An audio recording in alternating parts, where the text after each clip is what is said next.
Okay, so I hope you can hear me above the traffic. While I'm waiting for the bus heading home, I can tell you the rest of the story.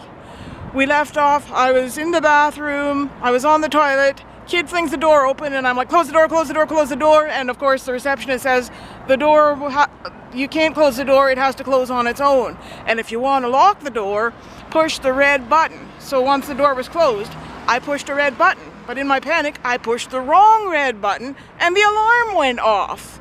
And of course, I panicked and I had a bit of a meltdown, of course. And by the time I figured out where the right button was, I was done and ready to leave. So that incident caused me to lose spoons. I went over to the Sherry's Place restaurant and had blueberry pancakes. There was no drama there, everything went well. And then my next stop was the Harmony Plaza. So I went to Michael's first. Same squangy song must have been playing on a continuous loop. Either that or all the music sounded the same. It was kind of annoying. I should have had my MP3 player on.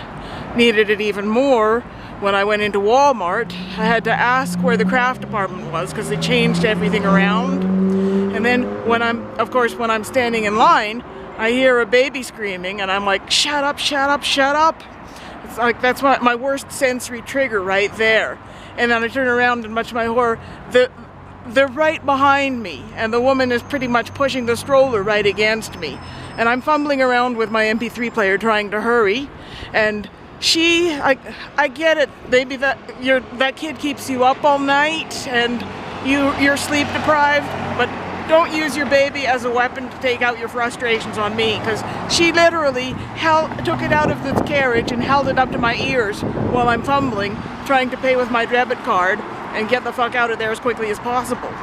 And I happened to see that rubber ducky claw game on the way out, the one that Jeanette was telling about.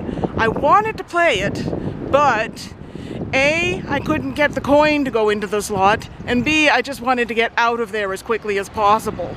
Oh, I'm glad that day is over with. Today wasn't much of a picnic either. Well, Jeanette and I had a nice lunch at what do you call the place? The White Apron.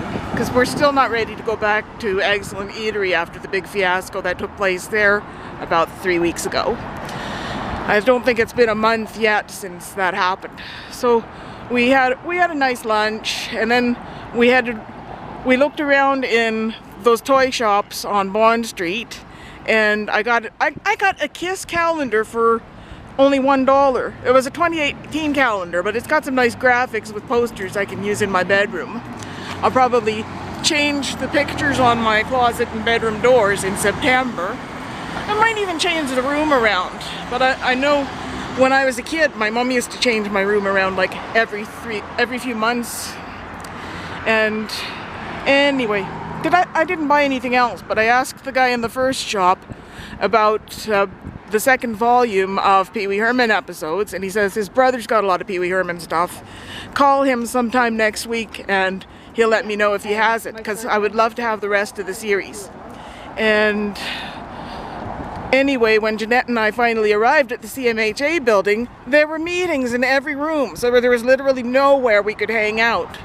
I'm not going to hang out outside because you know how noisy it is out here. You got the sound of the traffic going by constantly. And I don't want to go to the library. So we just ended up going our separate ways and heading home. Well, I think I see the bus in the distance. So that'll be the end of this week's spiel. Bye-bye. Be back soon.